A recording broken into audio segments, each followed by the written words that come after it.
Друзья, всем привет! Вы на канале Сладкий Мастер. Готовлю всеми любимый и проверенный годами советский торт Мишка на Севере. Торт Мишка на Севере — это очень вкусный торт из сметанного теста и сметанного густого крема без добавления сливочного масла и прочих загустителей. Рецепт торта неоднократно тестировался лично мной на стабильность и вкус и получил превосходные отзывы от всех, кто его пробовал. Муку необходимо разделить на 370 грамм в соответствии с рецептом, а сливочное масло необходимо заранее растопить. Друзья, более подробное описание рецепта, а также особенности мерных значений по продуктам я всегда оставляю в рекомендациях под каждой публикацией.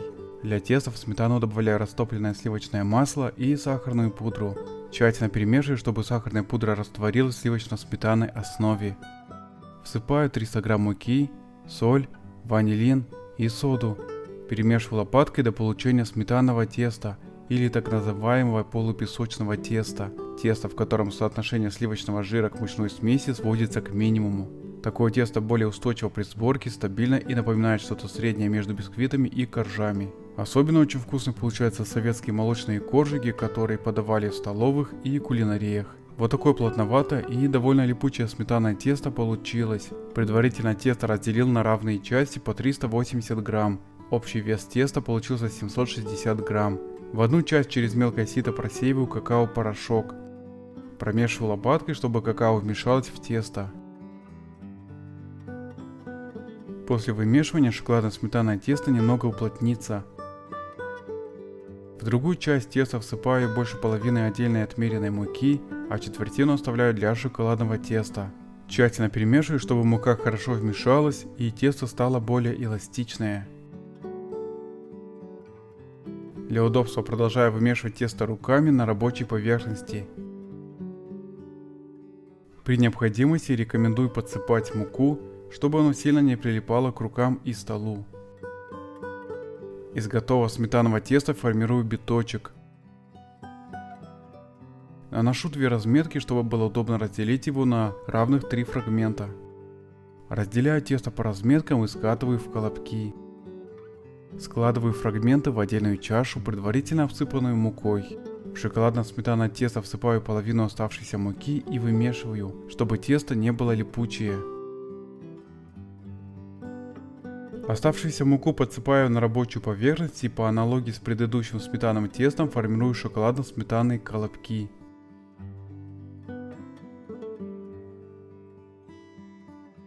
На предварительно обсыпанную рабочую поверхность выкладываю первый сметано-сливочный колобок. Руками немного растягиваю и подготавливаю тесто к раскатке. Скалкой раскатываю тесто небольшим диаметром. Укладываю тесто на пекарскую бумагу заранее прочерченным кругом диаметром 21 см. Для удобства дальнейшей работы рекомендую подсыпать муку. Продолжаю раскатывать сливочно-сметанный корж, чтобы края теста совсем немного вышли за пределы прочерченного круга. Раскатанное тесто накалываю вилкой, чтобы оно при выпекании не покрылось пузырями. Перемещаю пекарскую бумагу с тестом на противень. Убираю противень с тестом в разогретую до 190 градусов духовку на 12 минут. С оставшимися заготовками проделываю идентичные манипуляции.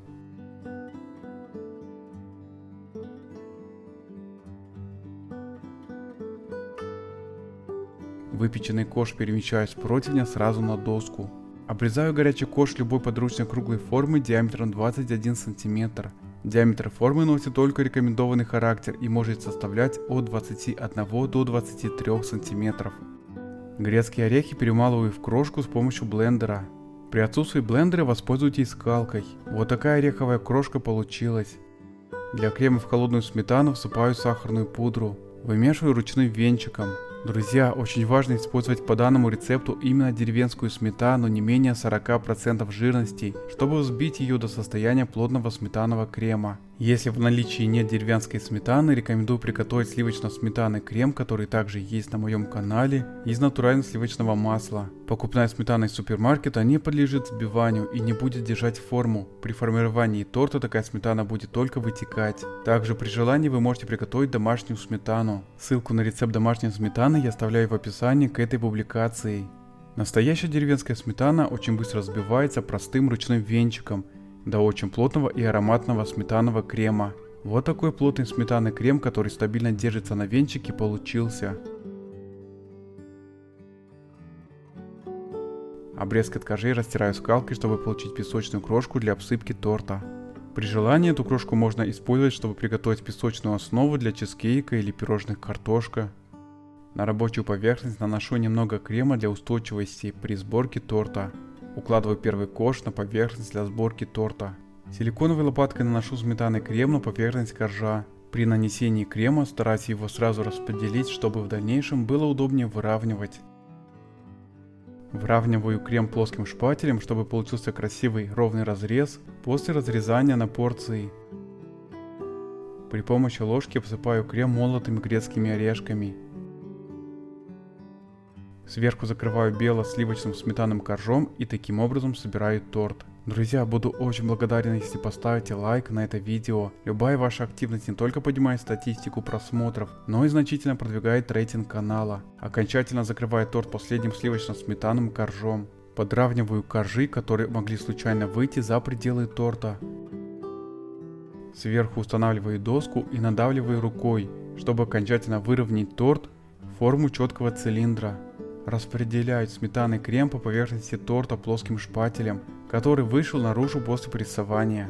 Выравниваю крем сначала сбоку, закрывая все возможные пустоты и голые коржи, а затем остатки крема распределяю по верху торта, просто чтобы песочная крошка прилипла к поверхности. Обсыпаю торт молотой песочной крошкой. С помощью плоской лопатки более тщательно наношу песочную крошку на поверхность торта, чтобы не оставалось необсыпанных фрагментов. Обсыпаю торт сверху также песочной крошкой. Шпателем прижимаю песочную крошку к поверхности торта, чтобы она не осыпалась. Также прижимаю крошку рукой к боковине торта для хорошей фиксации на креме. Убираю торт в холодильник для пропитывания и стабилизации минимум на 7 часов. Торт Мишка на севере – это восхитительный советский торт, который всегда будет отличным поводом собраться в кругу семьи и на любой праздник. А сочетание сметанных коржей и сметанного крема из настоящей деревенской сметаны с грецкими орешками – это самый настоящий праздник вкуса. Торт устойчивый и стабильно держит форму, а красивый и четкий разрез торта в комбинации ванильных и шоколадных коржей на сметане сделают его главным украшением любого праздничного стола.